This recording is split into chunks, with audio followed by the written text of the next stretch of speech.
السلام علیکم ناظرین، آج میں مسلمانوں کی حبشہ کی ہجرت اور شیب ابی طالب میں قید ہونا کا ذکر کر رہا ہوں۔ مسلمانوں کو اور ان کے سردار فرخ دو عالم صلی اللہ علیہ وسلم کو جب کفار سے تکلیف پہنچتی ہی رہی اور آئے دن ان میں بجائے کمی کے اضافہ ہوتا رہا، تو حضور اکرم صلی اللہ علیہ وسلم نے صحابہ رضی اللہ تعالیٰ کو اس کی اجازت فرما دی کہ وہ یہاں سے کسی دوسری جگہ چلے جائیں، تو بہت سے حضرات نے حبشہ کی ہجرت فرمائی۔ حبشہ کے بادشاہ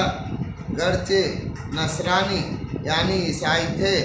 اور اس وقت تک مسلمان نہ ہوئے تھے، مگر ان کے رحم دل اور منصف مزاج یعنی انصاف پسند ہونے کی شہرت تھی۔ چنانچہ نبوت کے 5ویں برس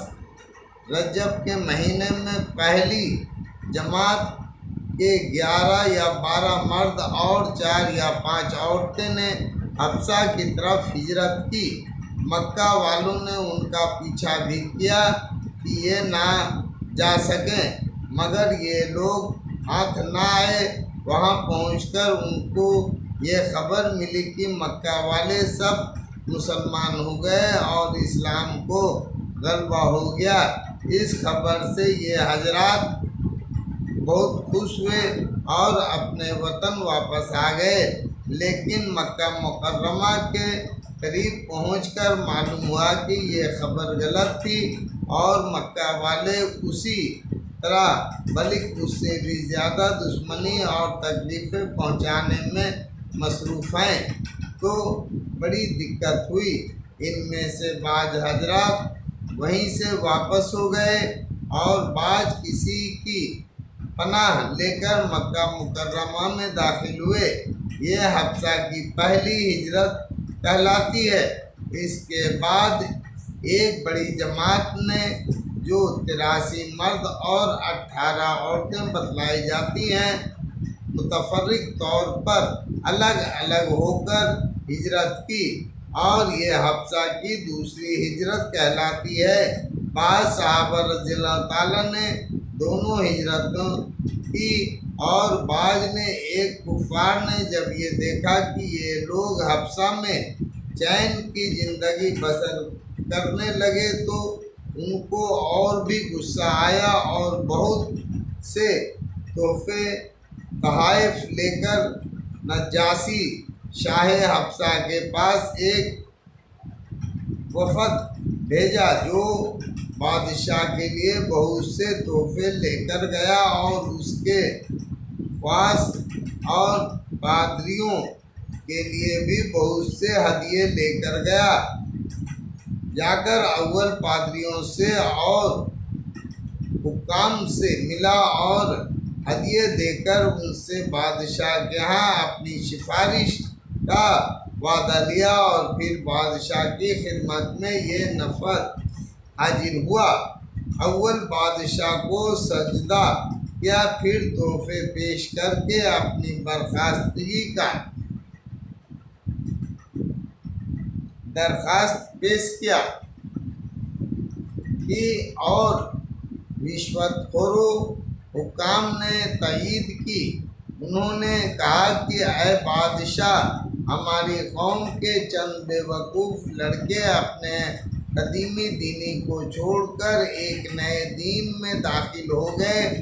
جس کو نہ ہم جانتے ہیں نہ آپ جانتے ہیں، اور آپ کے ملک میں آ کر رہنے لگے۔ ہم کو شرفائے مکہ نے اور ان لوگوں کے باپ چچا اور رشتہ داروں نے بھیجا ہے کہ ان کو واپس لائیں، آپ ان کو ہمارے سپرد کر دیں۔ بادشاہ نے کہا کہ جن لوگوں نے میری پناہ پکڑی ہے، بغیر تحقیق ان کو حوالے نہیں کر سکتا۔ اول ان سے بلا کر تحقیق کر لوں، اگر یہ صحیح ہوا تو حوالے کر دوں گا۔